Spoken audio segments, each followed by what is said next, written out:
विधानसभा समोर आहेत आणि त्यामुळे प्रत्येक मतदारसंघातल्या सर्व कार्यकर्त्यांना भेटण्यासाठी मी आज मुंबईतून या ठिकाणी आलो। हा माझा दौरा प्रत्येक जिल्ह्यात जाणार आहे, जिथे जास्त जागा मी लढतो तिथे विशेषतः। आणि जळगाव जिल्ह्यात आलेलो असताना आज जवळपास सर्व 10-11 मतदारसंघ जे आहेत त्या सर्व ठिकाणी भेटण्याचं काम आम्ही केलं, चर्चा झाल्या, बऱ्याचशा चांगल्या सूचना निवडणुकीसाठी कार्यकर्त्यांनी केल्या। प्रत्येक मतदारसंघातून विशेष उत्साह आम्हाला जाणवला आणि मला खात्री आहे की यावेळी विधानसभेत जळगाव जिल्हा नेहमी पवारसाहेबांना जशी साथ देतो तसे यावेळी पण तो देईल।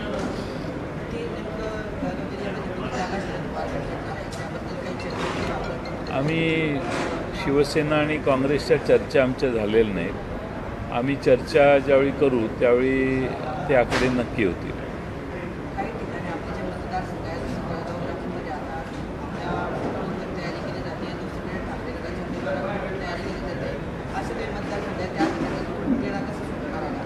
त्या ठिकाणी निवडून येण्याची शक्यता ज्याची जास्त आहे त्याला प्राधान्य द्यावं लागेल। शेवटी सरकार यायचं असेल तर असे टाईज जिथे आहेत तिथं आम्ही थोडासा अभ्यास करूनच निर्णय करू। आम्ही सगळ्या जागा लढायची तयारी नाही केलेली। आम्हाला जे महाविकास आघाडीत जागा सुटतील त्याच लढण्याची आम्ही तयारी करतोय। नाही, फारसे काही झाले नाहीत, पण अंदाज आला की कोण उमेदवार होऊ शकतो।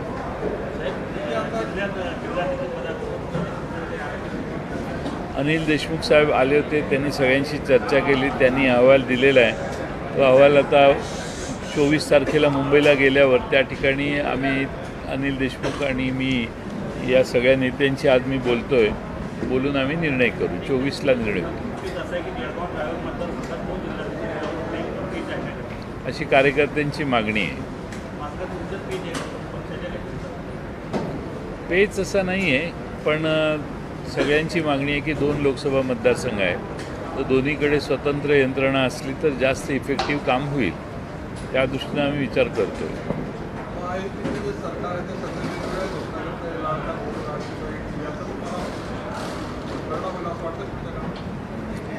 सगळ्यांनाच माहिती आहे ही लाडक्या खुर्चीसाठी या योजना आणि घोषणा आहेत।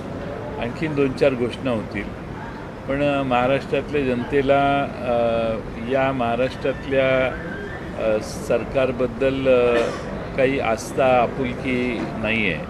मला खात्री आहे की या निवडणुकीत त्यांना पराभूत करण्यासाठी महाराष्ट्रातली जनता वाट बघते, कारण 2-2 पक्ष फोडले, भ्रष्टाचाराचा कळस केलेला आहे। सर्व म्हणजे त्याची चर्चाही होऊ शकत नाही अशी महाराष्ट्राच्या विधानसभेत परिस्थिती आहे। त्यांच्यावर आरोप केले तर त्याला उत्तरही ते देत नाहीत।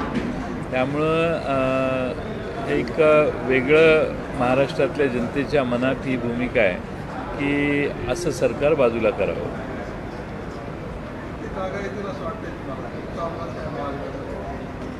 आज जागा सांगणं अवघड आहे तसं, पण आम्ही सगळ्यांनी जरा प्रयत्न चांगले केले तर 175 पर्यंत 172 पर्यंतही पोचू शकू आम्ही।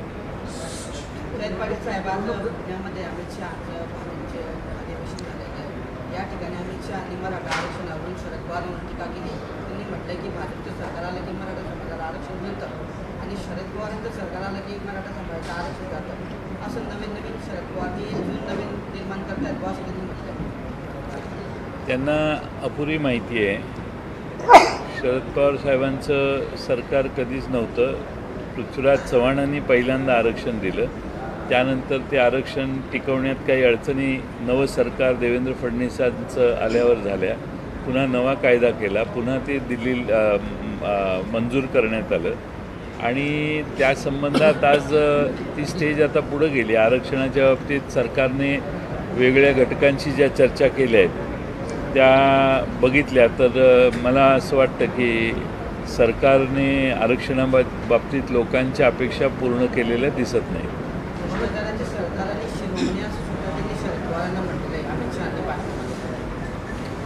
स्वतः खुद्द गृहमंत्रीच म्हणतात म्हटल्यावर त्यांनी माहितीच्या आधारे बोलणं अपेक्षित आहे।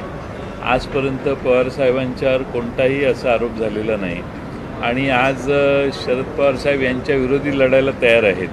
पूर्ण ताकदीनं महाराष्ट्रात उद्धव ठाकरे, शरद पवार साहेब आणि काँग्रेस लढणार आहे. त्यामुळं असे काहीतरी हकनाक खोटे आरोप करणं आणि भाषणं करणं हे सध्या त्यांचा अजेंडा दिसतो आहे. पण वस्तुस्थिती महाराष्ट्राला माहिती आहे की देशात आणि महाराष्ट्रात सगळ्यात जास्त भ्रष्टाचारी कोण आहे. याच प्रश्नावर अजितदादांनी पत्रकारांशी बोलताना म्हटलं की मला माहीत नाही अमित शहाने काय टीका केली आहे. शरद पवारांनी जी अमित शहाने टीका केली त्यावर अजित पवारांनी टीका आलेली आहे. ठीक आहे, पण अमित शहानी काय सांगितलं? अमित शहाचे शब्द काय आहेत? की शरद पवार हे भ्रष्टाचाराचे शिरोमणी महाराष्ट्रातले आणि सरदार आहेत असं म्हटले. शरद पवार साहेबांच्याबद्दल आरोप करताना त्यांनी असं म्हटलं की ते सगळे जे बरोबर आहेत त्या सगळ्यांना ते लागू होतं. ते सगळे आता भारतीय जनता पक्षात जाऊन बसलेले आहेत. त्यामुळे अमित शहांच्या हे लक्षात आलं नाही की ज्यांच्यावर ज्यांच्याकडे बघून त्यांनी हा आरोप केला ते सगळे त्यांच्याकडे जाऊन बसले आहेत. आता राष्ट्रवादी काँग्रेस शरद पवार साहेबांची सगळ्यात स्वच्छ पक्ष आहे महाराष्ट्रातला आहे.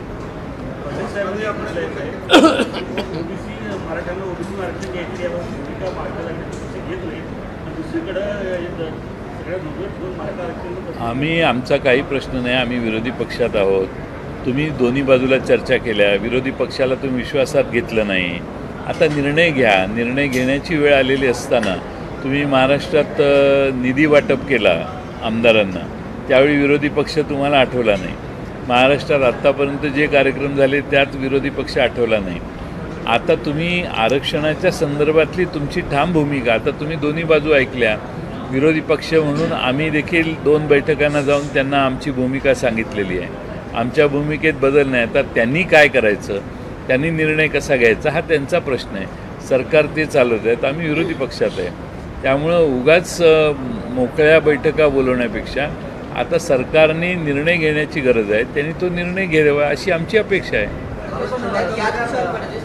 पाटील साहेब किंवा ओबीसी मराठा समाजाला आरक्षण त्याबद्दल महाविकास आघाडीचं समर्थन असेल. ओबीसीमधून मराठा समाजाला आरक्षण असं आहे, सरकार कुणाचं आहे, मेजॉरिटी कुणाकडे आहे, निर्णय घ्या ना.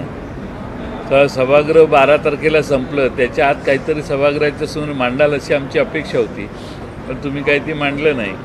तुम्ही निर्णय घ्यायचा आहे आणि तुमची मेजॉरिटी आहे. त्यामुळे तुम्ही तो निर्णय लवकर घ्यावा. काय करायचं ते तुम्ही ठरवा. आता आमची मतं आम्ही यापूर्वी अनेक वेळा दिल्या आहेत. रोज उठून तीच मतं मांडण्यापेक्षा तुम्ही महाराष्ट्रातल्या वेगळ्या मराठा समाजाच्या बरोबर, ओबीसींच्या बरोबर ज्या चर्चा केलेल्या आहेत त्या चर्चा एकत्रित करून तुम्ही निर्णय घ्या.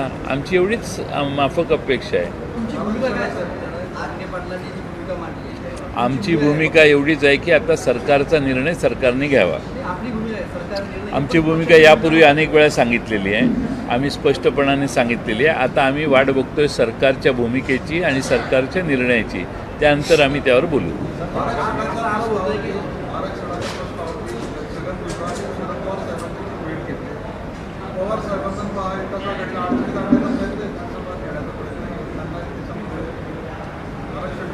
नाही, त्यांनी का भेट घेतली माझी काही पवारसाहेबांची त्याबाबत चर्चा झालेली नाही.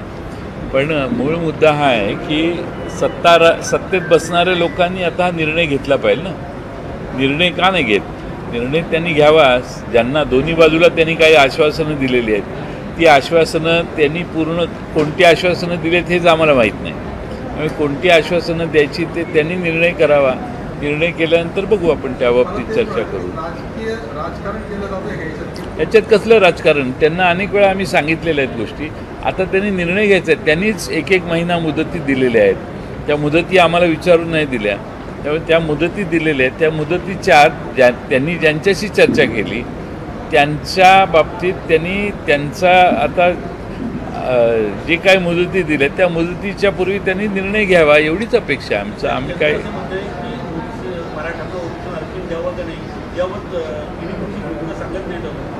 नाही, आम्ही पूर्वी 2 वेळा मिटिंग झाली त्यावेळी बोललेलो आहे.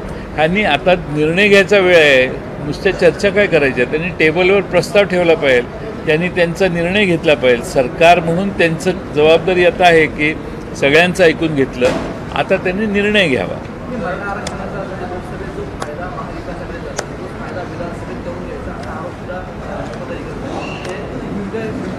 आम्ही याच्याकडे राजकीय दृष्टिकोन, राजकीय प्रश्न म्हणून पाहतच नाही. आमचा मुद्दा एवढाच आहे की सगळ्या समाजाला आरक्षणाच्या बाबतीत ज्या काही सरकारने आश्वासनं दिले ते त्यांनी पूर्ण करावी. देवेंद्र फडणवीस यांनी बोललेलं आहे पुण्याच्या सभामध्ये 212चा नारा दिलेला आहे. त्यांचं म्हणणं आहे की 200पेक्षा जास्त जागा निवडून येतील. चंद्रशेखर बावनकुळेंनी विश्वास व्यक्त केला. मतमोजणी झाल्यावर भेटाल मला तुम्ही. अजित पवारांचा वाढदिवस आहे. अजित पवार भावी मुख्यमंत्र्यासाठी एक आज स्थापण्यात आलेला आहे. अजित पवार भावी मुख्यमंत्री, मी मुख्यमंत्रीपदाची शपथ घेतो अशा आशयाचा केक आज कापण्यात आलेला आहे. चांगली गोष्ट आहे. ते केक कापला त्यांनी, त्यांना शुभेच्छा आहेत माझ्या. पण त्यांच्या शेजारी जे दोघं बसतात त्यांच्यासमोर एकदा त्यांनी तो केक कापावा. साहेब, उद्धव ठाकरे औरंगजेब फॅन क्लबचे अध्यक्ष आहेत. औरंगजेब फॅन क्लब राज्यात सुरक्षित ठेवू शकता का असा सवाल. काय औरंगजेब फॅन क्लबचे उद्धव ठाकरे अध्यक्ष आहेत, ते सुरक्षित ठेवू शकतात का असा काय सुरक्षित? अमित शहानी म्हटलं आहे की उद्धव ठाकरे जे आहेत ते औरंगजेब फॅन क्लबचे अध्यक्ष आहेत. ते त्यांच्या मांडीवर जाऊन बसले की ज्यांनी याच्या याकूबच्या याला विरोध केला होता अशा लोकांच्या त्यांनी मांडीवर जाऊन बसले असं म्हटलं आहे अमित शहानी. काहीतरी जुन्या गोष्टी काढायच्या आणि काहीतरी चुकीचे विधानं करायची. खरं म्हणजे निवडणुका या मेरिटवर व्हाव्यात, विकासाच्या कामावर व्हाव्यात. आज महाराष्ट्रातल्या जनतेला महागाई भेडसावते आहे, बेकारी भेडसावते आहे, शेतकऱ्यांना शेतीमालाला दर मिळत नाही, ह्याची चर्चा राहिली बाजूला. आणि हे नवे काय काय स्टेटमेंट करत बसलेत. त्यांनी त्यांची पक्षाची मिटिंग होती तर त्यात महाराष्ट्रातल्या दुधाला आधारभूत किंमत देणार का ही गोष्टी चर्चा करायला पाहिजे होती. त्यांनी सोयाबीन, कांदा, केळी, कापूस याच्या बाबतीत बोलायला पाहिजे होतं. कांद्याची निर्यात बंदी आणणार परत का नाही आणणार ह्याच्यावर बोलायला पाहिजे होतं. हे काय चाललं आहे मला काही कळतच नाही की औरंगजेब काढायचा. सगळे जुने वर जाऊन शतकं झाली त्यांच्या नावाने आजही मतं मागणं आणि त्यांच्या नावाने हे राजकारण करणं हे मला वाटत नाही की काय योग्य आहे. पण ठीक आहे, ज्याचा त्याचा प्रश्न आहे. आमचा मुद्दा एवढाच आहे की हे सरकार महाराष्ट्रातलं लोकांच्या अपेक्षा पूर्ण करू शकलेलं नाही. त्यांचा कार्यकाळ आता संपलेला आहे. सत्तेत निवडून येणार नाही ही शंका असल्यामुळं पाहिजे त्या घोषणा पुढच्या 10, 15, 20 दिवसात करतील. अशा घोषणा करतील. महाराष्ट्रातल्या जनतेनं त्यावर विश्वास ठेवू नये अशाच घोषणा होत आहेत. आणि त्यामुळं त्यांची परिस्थिती, त्यांच्या पायाखालची वाळू सरकलेली आहे. म्हणून पडेल त्या घोषणा आता पुढच्या महिन्याभरात दिसतील.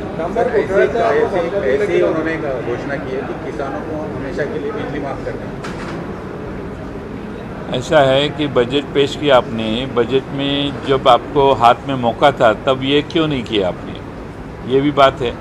और पहले MSCB की जो 84,000 करोड़ की एरियर्स है, यानी पैसा MSCB को आया नहीं है, वो लाने के लिए कुछ कोशिश करी है. MSCB डुबा के कितनी भी बड़ी घोषणा करी तो भी उसका उपयोग नहीं होने वाला.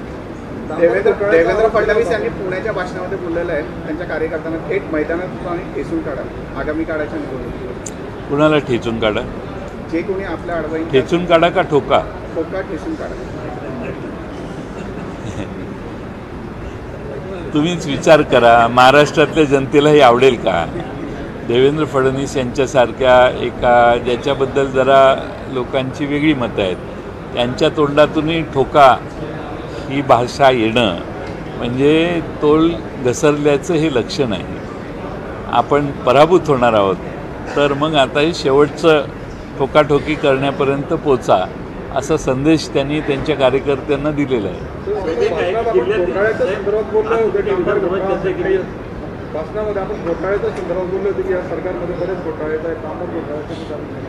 मी सांगितले ना भाषणात, सगळे घोटाळे सांगितले. आमच्या पत्रकार परिषदेतही आम्ही हे घोटाळे सांगितले.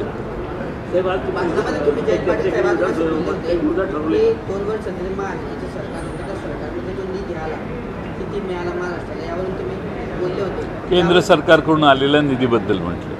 अमित शहानी म्हटलं की 10 लाख कोटी केंद्र सरकारने महाराष्ट्राला दिले. आतापर्यंत तुमचं सरकार असताना तुम्ही काय केलं? नाही, आमचं सरकार होतं त्यावेळी 20 लाख कोटीपर्यंत दिलेले आहेत. आधी 10 लाखाचा हिशेब द्या. काही सांगितलं 10 लाख कोटी दिले महाराष्ट्राला. आधी हिशेब द्या, 10 लाखाचा हिशेब द्या, मग आम्ही आमच्या आकडे पण तोपर्यंत काढू. आमच्या हातात काय सरकार नाही, पण महाराष्ट्रात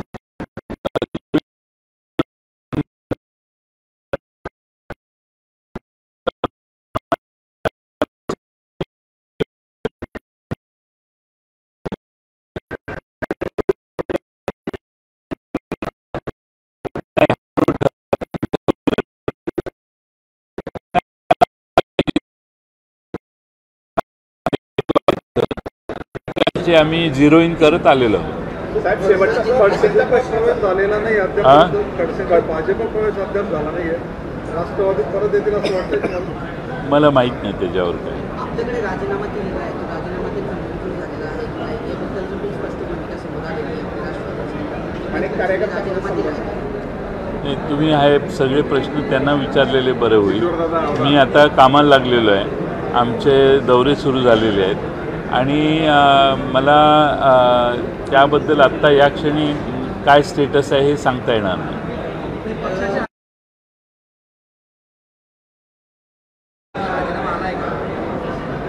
त्यांनी दिला असेल तर तो माझ्याकडे आला असेल. तर तुम्हाला काय चिंता आहे त्याची, मला काय कळतच नाही. तुम्हाला काय चिंता आहे?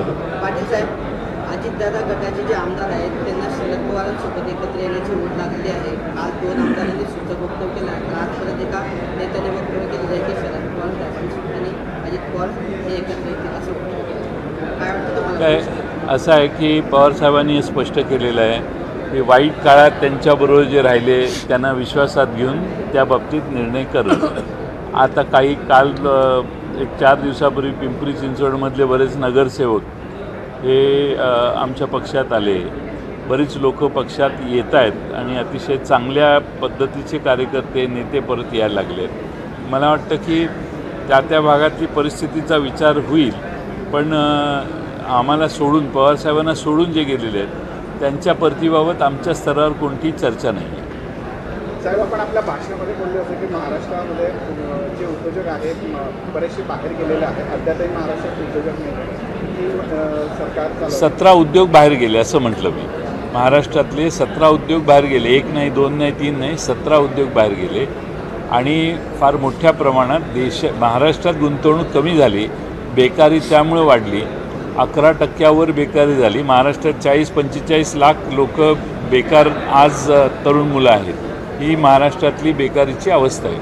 शरद पवारांना ते सोडून गेले, परत आले तर दरवाजे उघडे त्यांच्यासाठी. मी सांगितलं, उत्तर दिलं की आम्ही त्याच्यावर विचार केलेला नाही आणि ते परत येतील असं मला वाटत नाही आणि आले तर आम्ही चर्चा करून त्यावर बोलू, पण आज तशी काही परिस्थिती नाही आहे. कुणी परत येण्याच्या परिस्थितीत आमच्याशी कुणी चर्चा केलेली नाही.